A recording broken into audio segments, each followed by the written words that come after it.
month of June, ang topic natin is all about the condition of the heart. Okay? Yan ang ating topic for this month. Tungkol lahat sa puso. So, bakit napakahalaga sa Panginoon ng ating puso?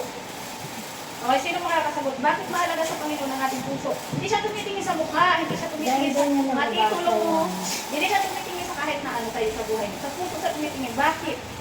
Kasi alam sa nila kung sino ka talaga pag nag-graduate, wala kang nararamdaman. Dahil nandun yung buhay. Pare-pares naman. Tama naman yung mga sagot ninyo. Ayan. Tama yung sinabi ni May. Kasi yung puso natin, siya ang pinakang pagkatao ng ating kaluluwa.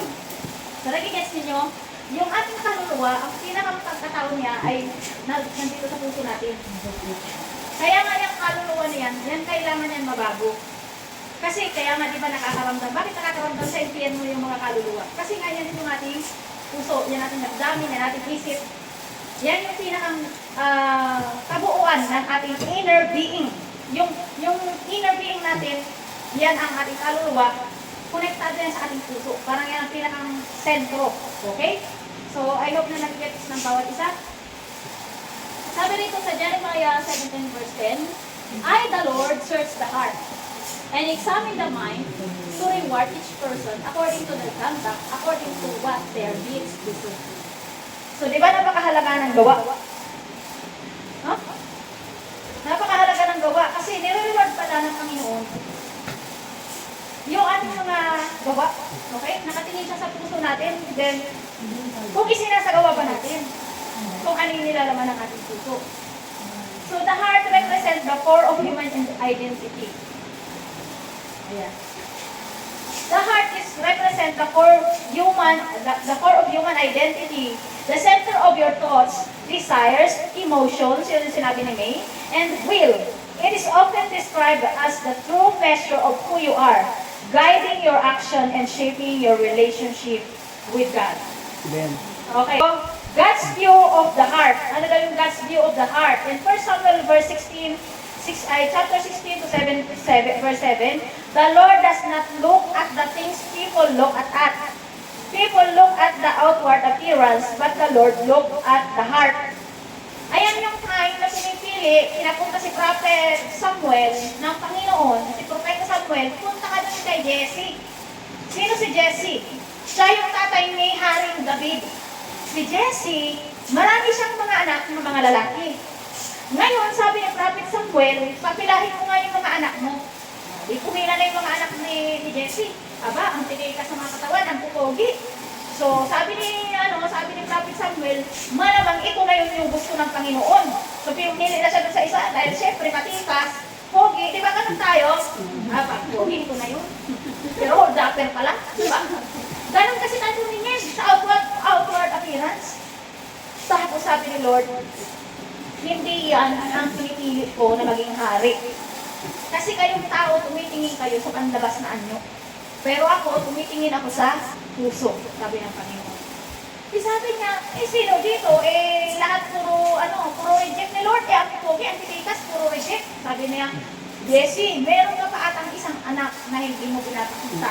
Sabi niya, ay mayroon pa, maliit pa yun, binatilyo pa lang, nandoon nagpapastol ng mga tupa. Kasi yung puso niyang anak, palibasa payat-payat o ano man, parang siya na lang ng utusan. Sabi niya, tawagin mo, sabi niya, bakit? Pwede ba maging hari yun? Kung parang niisip-isip nila, pwede ba maging hari yun? Ano nga lang yun, binatilyo nga lang yun. Tapos sa atin, yung buka parang hindi naman Tapos nung dumating si David, bata pa yun, siyempre madungis. Madungis kasi siyempre nagpapasto siya ng mga tupa Sa madungis, tapos sabi ni Lord, yan ang pinili ko. Kaya sabi ni Prophet Samuel, ikaw nga talaga yung pinili ng Panginoon. Kasi ang Panginoon, minsan, di ba yung minsan yung api-apihan ka na, nasa gilid ka lang, parang wala kang silbi. Madalas yung pinipili ng Panginoon Madalas you are the chosen. Diba? Kaya minsan naiisipin mo, bakit ganito yung buhay ko, bakit ganito yung pinagdadaanan ko. Huwag mong sumpain yan, kasi minsan yan ang kinukuha ng Panginoon. Yung mga taong parang nasa laylayan. Hindi siya nakumukuha ng mga sikat na mga akala mo magagagaling. Hindi niya yung pinipili ni Lord, ang pinipili niya yung minsan yung mga akyat-nihan. Minsan yung mga down na down, broke na broke. Okay? Yan ang kadalasan pinipili ang Panginoon kasi nakatingin siya sa puso. So, meron tayong 4 na klase ng puso. Okay? We have 4 kinds of hearts. Number 1, the hard heart. The hard heart, yung matigas na puso. Number 2, shallow heart. Ito yung mababaw na puso. Number 3, thorny heart. O matinig na puso.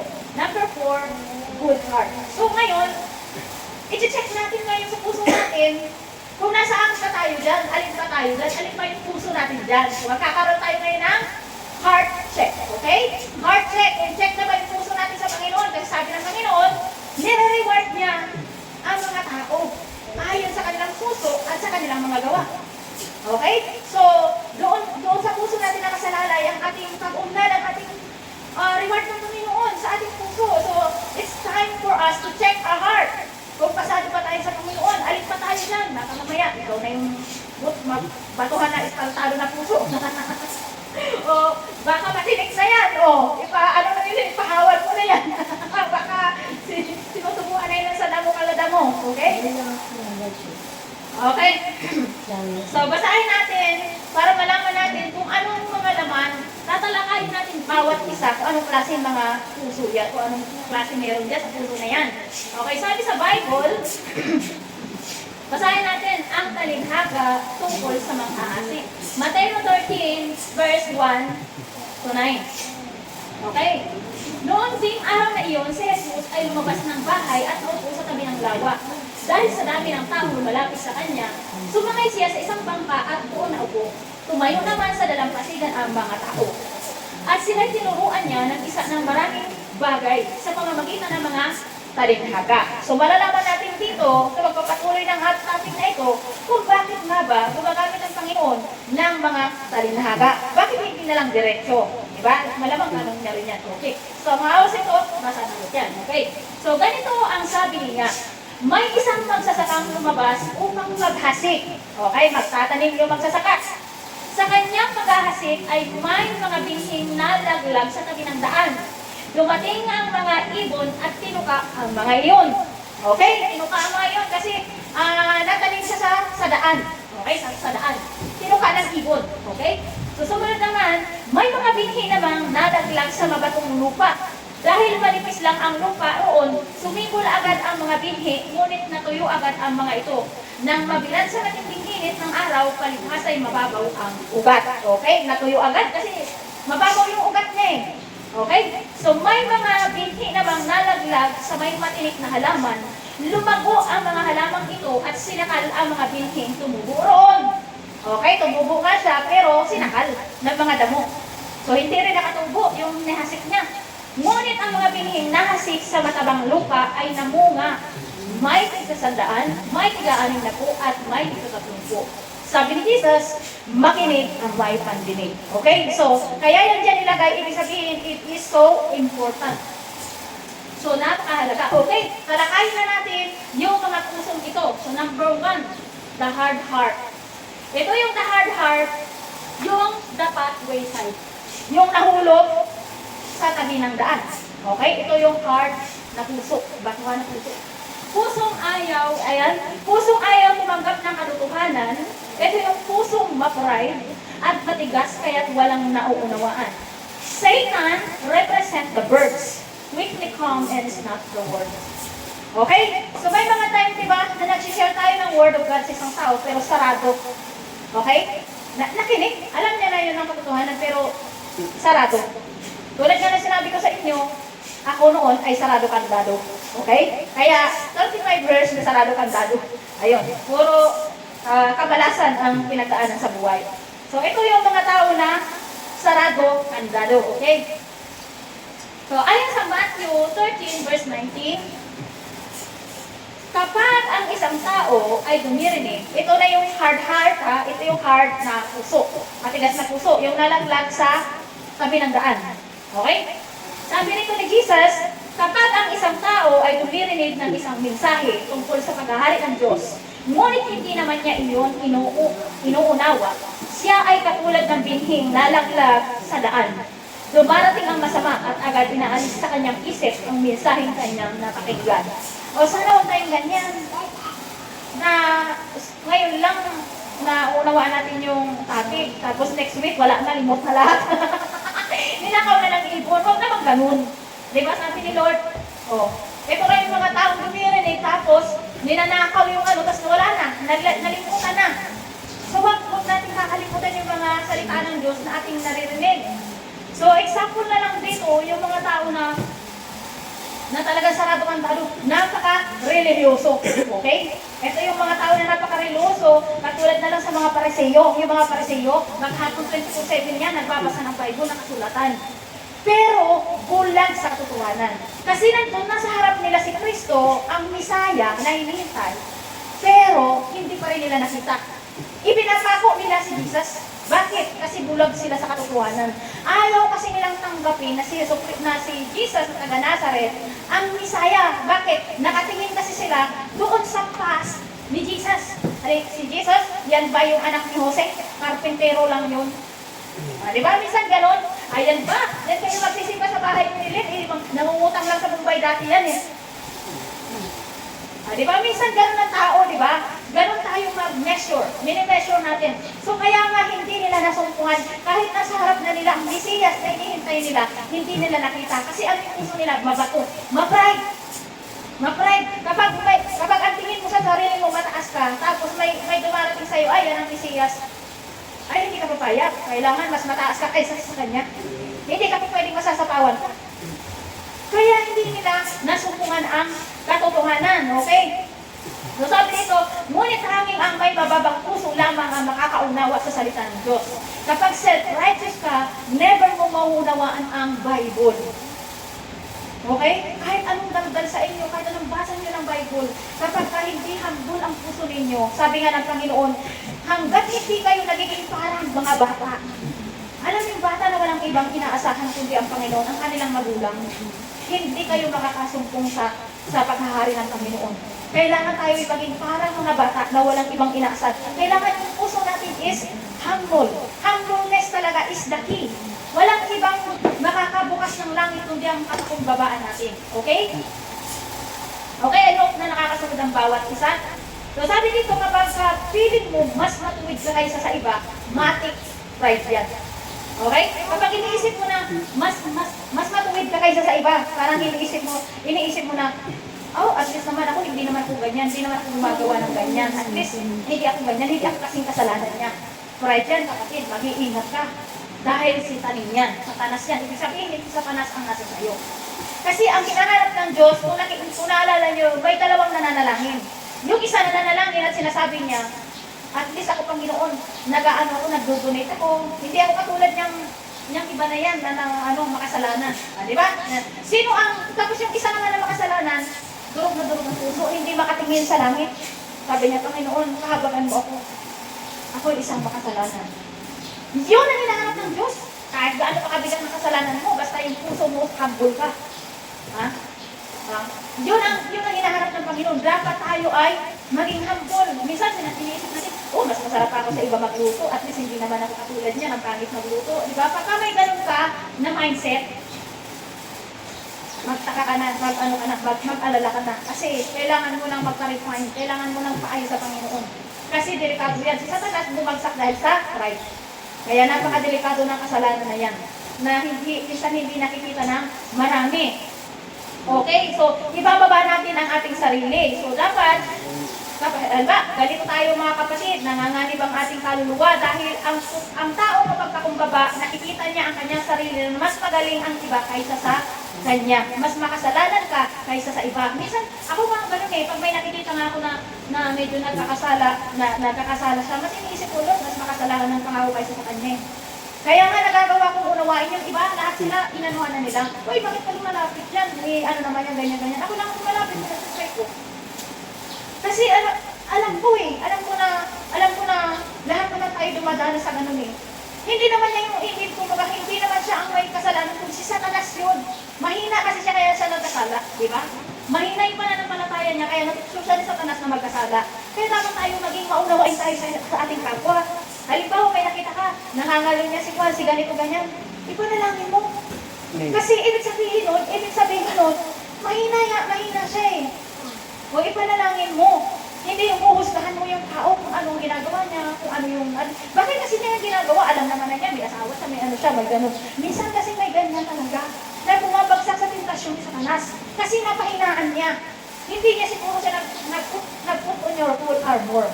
Kaya siya natuksuli sa kanas. Di ba, minsan yan, may pastor na, may ano na, pero natukso pa rin sila. Kasi laban kasi yan eh. Matinding laban yan eh. Di ba? Kaya hindi tayo dapat nagiging makaghusga. Okay? The more na lumalapit ka sa Panginoon, the more na maiintindihan mo ng makasalanan ka. Kapag naiisip mo lagi na makasalanan ka, ibig sabihin nun, napakalapit mo na kay Lord. Sino ang nakakaramdam ng ganito? Yung naiiyak ka na lang bigla. Kasi naiisip mo, Lord, grabe, nakakahiya yung kasalanan ko sa'yo. Kapag ano na nararamdaman mo kapatid, ibig sabihin sobrang lapit mo kay Lord. Tumalong ka na sa tuwa, dahil ibig sabihin, nandun ka na sa humbleness na hinahanap ng Panginoon. Okay? Nandun ka na sa malapit ka na kapatid. Malapit ka na sa ano. Kapag nadarang mo na muna sa sarili mo parati kang iniisip mo na, Lord, sobra akong makasalanan, sobra kang mapagmahal. Dahil sa sobrang dami kong kasalanan, ganyan pa rin ang ginawa mo sa akin. Nandun ka na kapatid. Napaka-closer mo na sa Holy Spirit. Bakit? Kasi ang Holy Spirit ang nagpapaalala sa iyo ng mga bagay na yon. Amen. Okay? Kasi kung wala kang Holy Spirit, ay, sasabihin mo, bakit? Hindi naman ako gumagawa ng masama, ha? Diba? Bakit? At least hindi naman ako tulad ng iba na nasa bahay lang naman ako. Yung iba nga, nasa chismisan pa eh. Hoy, maghulos dili ka, oras-oras nagkakasala tayo. Isip mo pa lang, mata mo pa lang, ang dami mo ng pagkakasala, nakatambak sa puso mo. Kasi pumapasok yan sa ating puso. Okay, kaya mga kapatid, kapag ganito ang nararamdaman mo, ibig sabihin no, napakalapit mo na sa Panginoon. Dapat ganito tayo manalangin para maalis yung pride natin. Okay? Dapat mananalangin tayo ng ganito. Prayer to ease the prideful heart. Sabi dito, Lord, correct me. Baka ko na po ang problema. Minsan turo tayo ng turo, di ba? Minsan turo tayo ng turo sa maling ng iba, pero hindi mo na iisip, ikaw na pala yung problema. Masyado ka lang pala talagang mapaghanap, okay? Masyado ka lang mapaghanap. So baka kung ako nang puna sa mali ng iba, nagiging self-righteous na pala ako. So dapat ganun ang prayer natin. Para maayos tayo ng Lord, okay? Tanggalin mo po ang troso sa aking mga mata upang makita ko ng maliwanag ang aking mali. Lord Jesus, have mercy on me as sinner. Kasi kapag hindi mo yan natanggal, yung pride mo na yan, delikado. Nasa magpanganig kang daan, maluwag na daan, na ang dulo ay impyerno. Okay? Kaya dapat natin na gamitin yung ating free will kasi hindi makakakilos ang Panginoon kung hindi natin sasabihin kay Lord, Lord, alisin mo ito. Lahat ng hindi nagmumula sa'yo ay alisin mo sa akin. Ayoko ng ganitong mga kasalanan. Isinusuko ko ng lahat ng ito sa iyo. At tapat ang Diyos, lilinisin ka niya sa iyong karunyan. Okay? Example pa ng isang tao na, mga tao na sarado-kandado, mabato ng puso, parang espaltado. Okay? Parang espaltado na puso. Isa pa, may mga taong subsub sa simbahan. Ang dami. Makikita niya, subsub sa simbahan. Dibotong-diboto. But they never nilang naunawaan ang salita ng Diyos. Kahit pa ulit-ulit pa nilang basahin ang Bible. Okay? Ito, isang example na lang ito.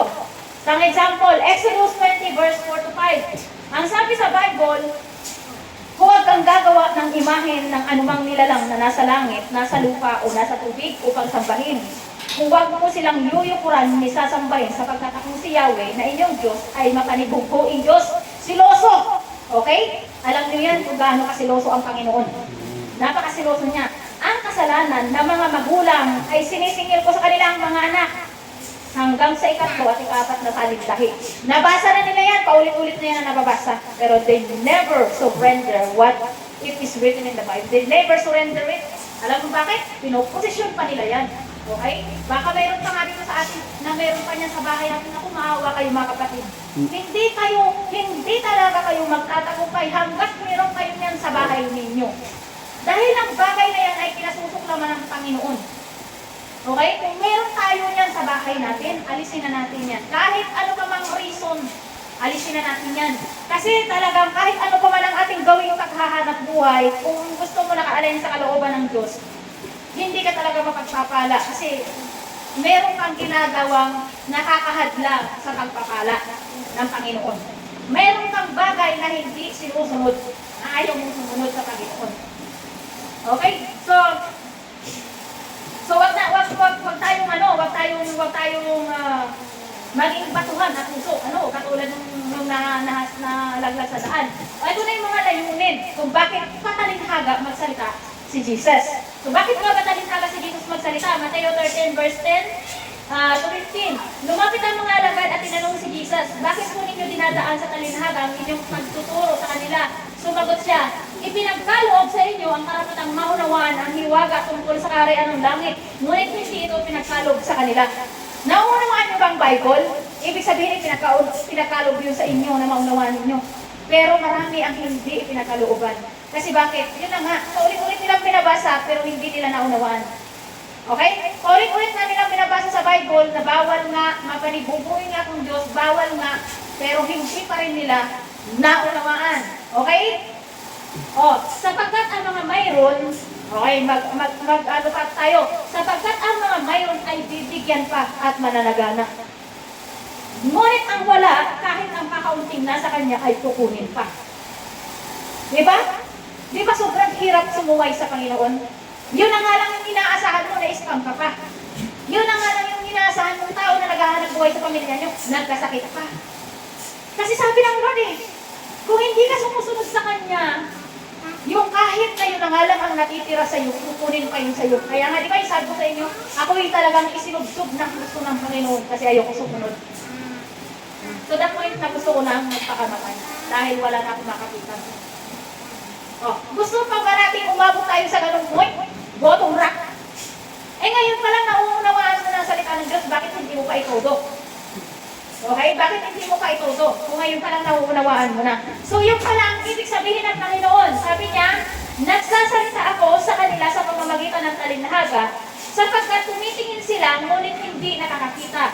At nakikinig, ngunit hindi naman nakakarinig, hindi nakakaunawa. Okay? Ano nyo ba? Paano ka nila mauunawaan? Paano nga mauunawaan? Isarado nga. Okay? Dahil pa-pride, dito na kami nakula. Sa pagiging katoliko, hindi naman ako sa nasa rooftop ka kasi. Kahit anong charge mo sa isang cellphone, pagka maling charger ang ginamit mo, masisira lang ang cellphone mo. Walang pangyayari. Kailangan mong pumunta ka doon sa tamang charger talaga. Kung ano yung talagang nakasulat sa Bible. Upang magkaroon ka ng resulta.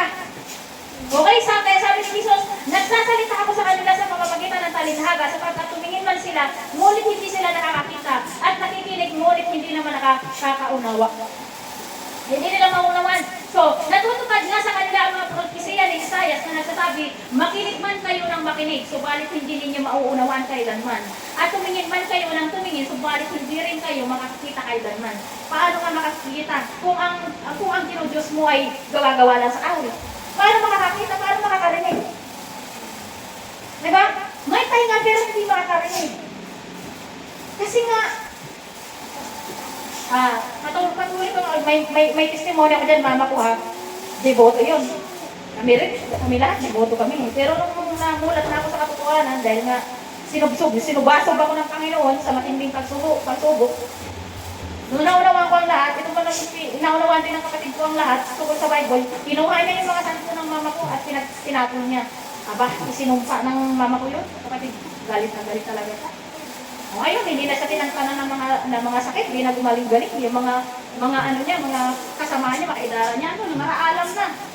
Pero alam mo, sa awa ng Panginoon, nakakilala siya dahil sa panalangin ko, sa pagluha ko sa Panginoon.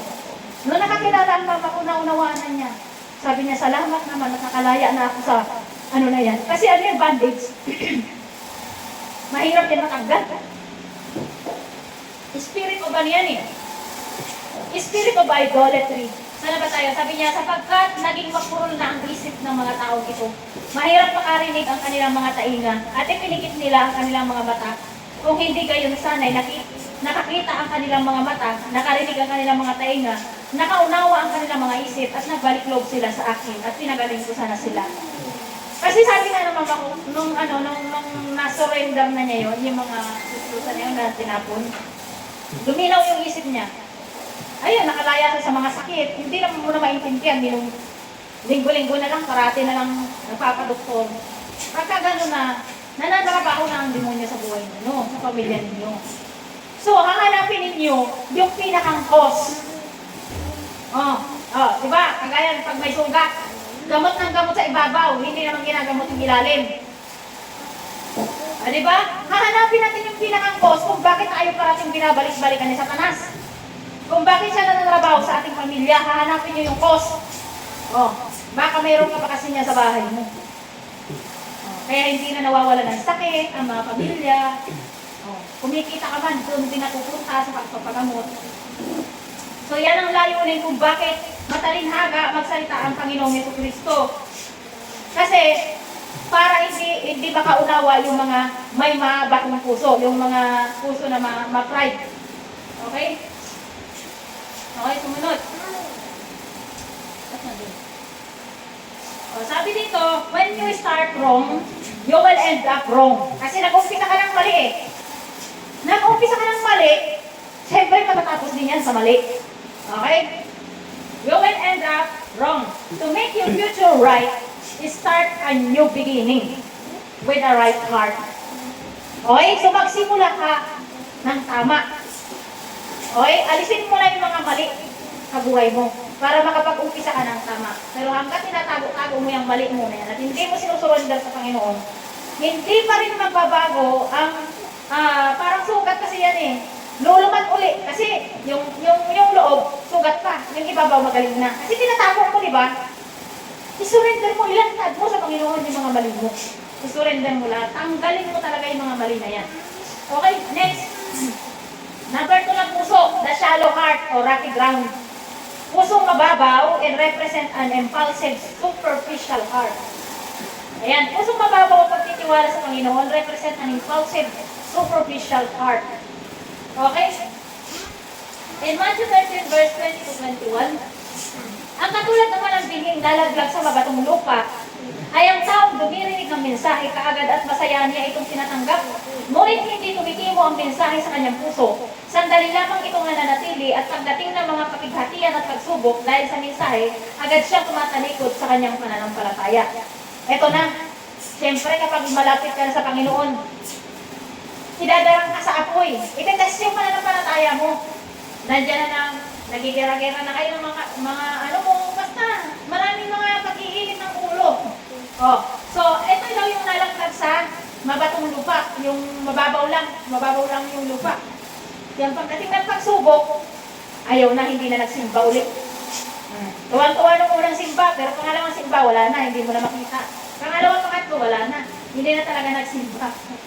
So marami ang ganitong klaseng tao. Yung pananampalataya nila ay hindi malalim. Ayaw nila ng pag-uusig. Ang gusto lang nila, susunod sa Panginoon, pero dapat walang pagsubok. Dapat puro blessing. Wala pong ganun.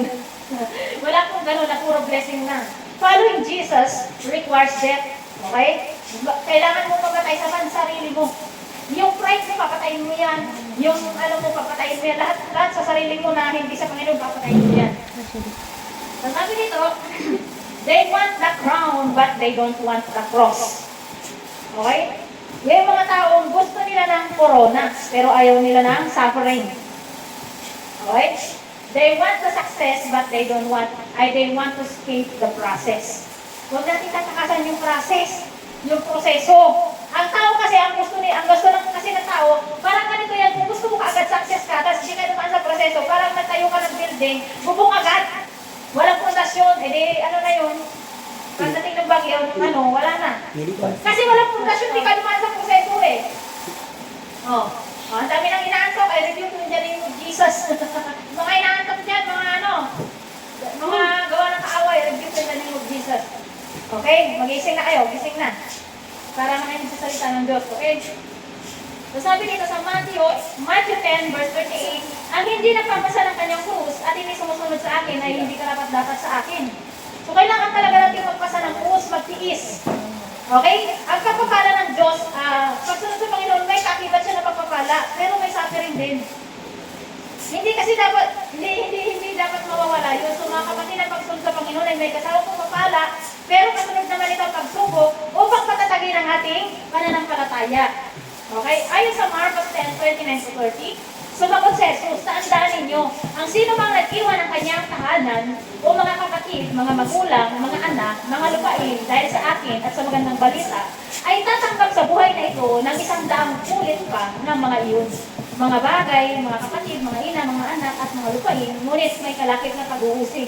At sa panahong darating, magtatanong sila ng buhay na walang hanggan. So nakikita ninyo, kapag naglilingkod ka sa Panginoon, malinaw, ang mag-iwan, sino bang mag-iwan ng kanyang tahanan ng mga kapatid, ito yung mga nag-misyon. Ito yung mga sa halip na matutulong ka lang, nag-share pa ng word ni Lord. Okay? Iniiwan mo yung sarili mo, pati mga anak mo, iniiwan mo para ka lang maghayo. Okay, yun ang tinutukoy dito. Mga mag-iwan sa mga magulang nila, sa anak nila, dahil sa akin at sa magandang balita. Ano ang sabi ng Panginoon? Ay tatanggap sa buhay na ito na 100 ulit pa ng mga iyon. 100 folds na blessings. Okay? 100 folds na blessings. Mga kapatid, tandaan ninyo yan. Kapag kayo sumunod sa Lord, naglilingkod sa Lord, ang biyaya patuloy yan na dumadating. You will supply, sabi nga diba, my God will supply all our needs according to His riches and glory in Christ Jesus. Hindi pa bayad ang Panginoon na lumalakad ka sa kalooban niya, tapos pinaghihirap ka naman na para ka namang nanlilimos. Pansamantala lang yan dahil tinitest ka. Okay? Okay? Sabi dito, ay tatanggap sa buhay na ito na 100 ulit pa ng mga iyon, mga bahay. Mga bahay, hindi lang isang bahay. Mga kapatid, hindi ka lang magkakaroon ng isang kapatid kasi dadami, kasi mag-division ka nga, di ba? Tingnan mo kung dami ko ng kapatid kayo. Dadami ang iyong mga kapatid, dadami din ang iyong mga ina, ang dami na rin mga ina. Okay? Dahil yung mga sinisyaran ko. Mga anak at mga lupain, mga lupain. Hindi lang pala isang lupain na magkakaroon tayo. Nakita niyo kung anong pangako ng Panginoon. Panghawakan niyo yan dahil tunay at totoo yan. Kailangan daw ng pananampalataya. Pagtitiwala sa pangako ng Diyos. Ano ito? Sabi pa dito, mga lupain. Ngunit may kalakip na pagsubok, pag-uusig.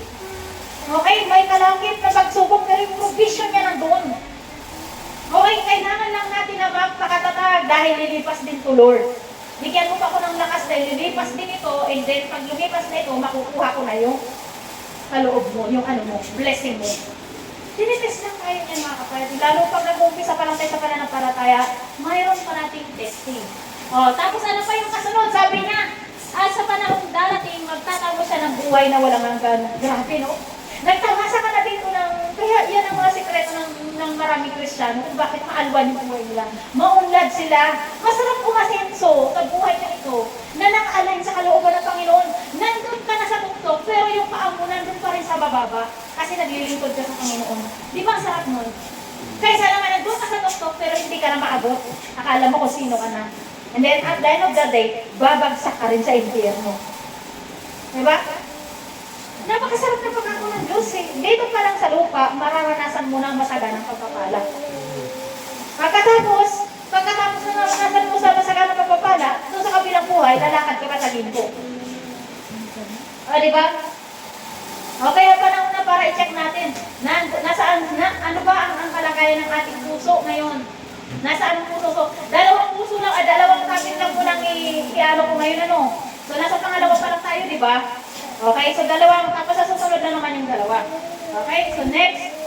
Sabi dito, when you have patience, God will answer you in different ways. Okay? Ito na yung mga panalangin natin. Kapag nanalangin ka daw ng Lord, bigyan mo ko ng pasensya. Alam mo gagawin ng Panginoon? Padadalhan ka niya ng mga tao na napakahirap intindihin. Para ano? Para matesting mo kung may pasensya ka na. Para bigyan ka niya ng pasensya. Okay, guys? Sumuto mo ng Panginoon, but in a different way. Okay? So, pag nanalangin ka naman ng palakasin ka. Okay, so Lord, nananalangin ka ng kalakasan. Padadalhan ka niya ng mga problema. Okay? Mga problema sa buhay mo. Bakit para ano? para mapatunayan mo, nalalampasan mo yun dahil ang lakas mo na, ang tatag mo na pala. Okay? So, ganun mag-response ang Panginoon. Okay? Nanalangin ka ng financial breakthrough. Financial blessings. Ito, financial blessings. Hindi siya magbibigay kaagad ng isda. Okay? Ano ba binigay niya kay Pedro? No, si Pedro noon. Hindi niya, di ba hindi niya binigyan ng isda agad? Anong ginawa niya? Sumama ka sa akin. Ang ginawa ni Pedro ay ni Jesus, tinuruan si Pedro na mangisda. Okay? Kapag nanalangin ka ng financial blessings, hindi ka agad blessing, hindi ka agad pera ang ibibigay sa ni Lord. Anong ibibigay sa ni Lord? Tuturuan ka niya kung paano maghanap ng pera. Tuturuan ka niya kung paano mag-provide ng pera. Tuturuan ka niya kung paano magtanim upang umani ka ng siksik-lislik at umaapaw na biyaya. Okay? Hindi siya yung pag humingi ka ng blessing, kaagad na lang, bibigay sa'yo pera. Hindi. Tuturuan ka ng Panginoon kung paano maging productive. Ganon sumagot ang Panginoon. Okay? Naghihiling ka rin ng kalayaan ng kapayapaan. Naghihiling ka ng kapayapaan. Mas lalo mong mararanasan ang kaguluhan. Bakit Kasi para maturuan ka magpakumbaba at mag-dwell sa presensya ng Panginoon. Di ba, siyempre, pag sobrang gulo na ng sitwasyon, lalapit ka na talaga sa Diyos eh. Seryoso na talaga paglapit mo sa Panginoon. So, para maturuan ka na lumapit sa Kanya. And then, doon mo mararanasan ang tunay at totoong kapayapaan pag lumapit ka na sa Panginoon. Kaya pagka naghihiling tayo, sinasagot lahat niya ni Lord. Minsan nasabi mo, hindi man sinasagot ni Lord yung sinasagot niya yan. Hindi mo lang maintindihan. Okay? Kasi naglalangin ako ng peace, pero bakit biglang gumulo? Kasi may tinuturo si Lord para makuha mo yung peace. Okay? Hindi kasi siya gano'n na-direct na kaagad. Peace is not the absence of tribulation. Okay? But it is the presence of God and the comfort of the Holy Spirit in the midst of tribulation. Okay? O ibig sabihin, minsan sasabihin ng Lord, alisin mo na itong problema ko na ito para makaranas ako ng kapayapaan. Hindi ganun magsagot ang Panginoon. Bibigyan ka na niya ng kapayapaan sa gitna ng problema. Okay? Kasi ang gusto niyang ituro sa'yo, maging malapit ka sa Kanya. Yun lang yun. Okay? Dalangin ka ng dalangin. Lord, alisin mo na itong mga paghihirap ko na ito. Hindi nga niya yan naalisin eh. Bagkus, ipapadwell ka niya sa presence niya para maranasan mo na sa kahit nasa gitna ka ng pagsubok, nararanasan mo yung comfort niya. Nararanasan mo yung peace. Minsan magtataka sila, bakit siya kahit di ka man lang nai-stress, nakaka-blooming mo pa rin kahit sobrang dami mo lang pinagdadaanan? Kasi nandun ka nag-dwell sa presence ni Lord. Yun. Kaya kung nananalangin kayo ng peace, tapos ang gulo-gulo pa rin ng pamilya niyo, mag-dwell ka sa presence ni Lord. Kasi doon mo mararanasan yung peace sa gitna ng mga tribulation. Kasi ang kapayapaan natin ay hindi nakaangkla sa kung ano man ang ating sitwasyon. Mapayapa lang ako kasi walang problema. Dapat mapayapa tayo sa lahat ng oras at panahon. May problema ka nung wala, mapayapa pa rin tayo. Kasi bakit? Nandun tayo sa Panginoon. May Panginoon tayo. Kasi kung ang definition natin ng peace, kung wala lang tayong problema, saka lang tayo peace, ay wala. Paano pag marami kang mga problema, wala ka ng peace? Ano mangyayari sa'yo pag wala kang peace? Ma-stress ka, ma-anxiety ka, magpapakamatay ka na. Kaya yun ang kaibahan ng nananalangin ka ng peace, tapos hindi ka nakakaranas ng